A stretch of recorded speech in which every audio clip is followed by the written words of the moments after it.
Hello guys, ഈ ഒരു പെട്ടി പൊട്ടിക്കലോടുകൂടി ഇന്നത്തെ വൈകുന്നേരം ഇവിടെ സ്റ്റാർട്ട് ചെയ്യുകയാണ്. ഈ പെട്ടിയിൽ എന്താണെന്ന് വെച്ചാൽ എന്താണെന്ന് എനിക്കും അറിയില്ലായിരുന്നു. പെട്ടി പൊട്ടിച്ചപ്പോഴാണ് ഞാനും അറിയുന്നത് ഇതാണ് സാധനം എന്ന്. എന്താണെന്ന് ചോദിച്ചപ്പോൾ ഇതൊന്ന് കഴിച്ചു നോക്കുന്നാണ് കുഞ്ഞുമോൻ പറഞ്ഞത് കേട്ടോ. ആദ്യം ഇത് കണ്ടപ്പോൾ എനിക്ക് കഴിക്കാൻ തോന്നിയില്ല. സംഭവം ഇത് തേനാണ്. ഇതിനെന്താ പറയാമെന്ന് എനിക്കറിയില്ല. എന്ത് തേന, ചെറുതേന അങ്ങനെ എന്തോ ആണ്. ഞാൻ കഴിച്ചു നോക്കി. അപ്പം എൻ്റെ ഡ്രസ്സിലൊക്കെ ആയിട്ടുണ്ടായിരുന്നു. അതിപ്പോൾ ഞാൻ വീഡിയോ എഡിറ്റ് ചെയ്യുമ്പോഴാണ് കണ്ടത്. ഒരാളത് അങ്ങനെ വായിക്കിട്ടത് പോണിട്ടാ. അങ്ങനെ പിന്നെ എന്തെങ്കിലുമൊക്കെ ഒരു വീഡിയോ എടുക്കണമല്ലോ. അപ്പോൾ ഇത് ഞങ്ങളെ വരീത്തെ ബൊഗൈൻവില്ല. പിന്നെ വേറെ 2 ചെടികളും ഉണ്ട്. ഇതിനെന്താ പറയാമെന്ന് എനിക്കറിയില്ല. എൻ്റെ മദറിലോ ഇതിന് പൂച്ചെടി എന്നാണ് പറയാം.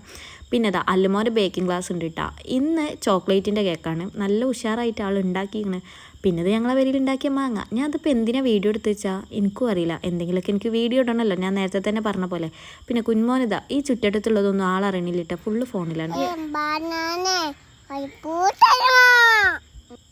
പിന്നെ ഇങ്ങനെ വെറുതെ നിന്നപ്പോൾ അന്തരീക്ഷമൊക്കെ ഒന്ന് വീഡിയോ എടുക്കാമെന്ന് വിചാരിച്ചു. ആ മതിൽമ കാണുന്ന വള്ളി ഉണ്ടല്ലോ, അത് വെറുതെ കുഞ്ഞുമോ ഒരു ദിവസം കൊണ്ടുവന്നിട്ടാട്ടോ. ആളും മതിൽമ കണ്ട് പടർന്ന് കയറി.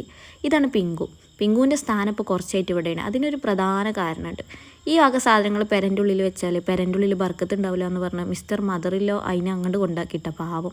കുറേ കാലമായിട്ട് അത് അവിടെ തന്നെയാണ്. പക്ഷേ അത് അവിടുന്ന് എടുത്തിടാൻ എനിക്ക് തോന്നുന്നില്ല. എനിക്ക് ആ സാധനം ഭയങ്കര ഇഷ്ടമാണ്. അല്ലുമോൻക്കും ഇഷ്ടമാണ്.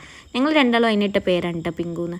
അപ്പോൾ ഈ ബേക്കിംഗ് ക്ലാസ്സോട് കൂടി ഇന്നത്തെ വൈകുന്നേരം ഇവിടെ അവസാനിക്കുകയാണ്. അത്രയുള്ളൂ. Tata, bye bye, C.